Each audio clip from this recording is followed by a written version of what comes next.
السلام علیکم دوستو، میرا نام ہے محمد سعید احمد اور آپ دیکھ رہے ہیں گو ٹو انفو۔ خواتین و حضرات، آج کی یہ ویڈیو آپ کے لیے ایک تحفہ ہے، سو اس تحفے کو قبول کرتے ہوئے ہماری یہ چھوٹی سی ویڈیو پوری دیکھیے گا۔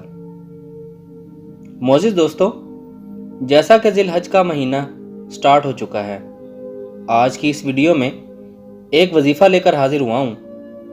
ذی الحج کے مہینے میں چلتے پھرتے، اٹھتے بیٹھتے، چاہے آپ کوئی بھی کام کر رہے ہیں، یہ تسبیح کا ورد کرنا شروع کر دیں، جو کہ میں آپ کو بتاؤں گا۔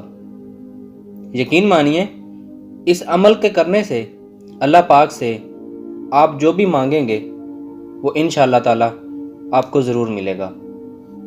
میری بہنوں اور بھائیوں، خدارہ یہ موقع ضائع مت کیجیے گا، ورنہ آپ پچھتائیں گے، کیونکہ سال میں ایک بار ہی یہ موقع آتا ہے، اور اللہ جانے کہ اگلے سال ہم اس موقع سے فائدہ اٹھا سکیں یا نہیں۔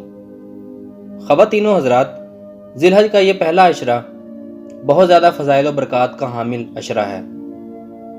اس خاص عشرے کے حوالے سے نبی پاک صلی اللہ علیہ وآلہ وسلم نے فرمایا کہ کوئی دن ایسا نہیں ہے کہ جس میں عبادت اللہ پاک کے نزدیک عشرہ ذی الحج سے زیادہ پسندیدہ ہو، کیونکہ عشرہ ذی الحج میں سے ہر دن کا روزہ ایک سال کے روزوں کے برابر ہے، اور اس کی ہر رات کی عبادت شب قدر کی رات کی عبادت کے برابر ہے۔ تو ان 10 دنوں میں آپ نے یہ تسبیح کرنی ہے: اللہ اکبر، اللہ اکبر، لا الہ الا اللہ، واللہ اکبر، اللہ اکبر، وللہ الحمد۔ یہ خاص تسبیح حضرت ابن عمر رضی اللہ تعالی عنہ اور حضرت ابو ہریرہ رضی اللہ تعالی عنہ کا یہ معمول ہوتا کہ وہ ذی الحج کے پہلے عشرہ میں بازار نکل جاتے اور دونوں یہ تسبیح کا ورد کرتے رہتے، اور اللہ پاک سے جو مانگتے انہیں ملتا۔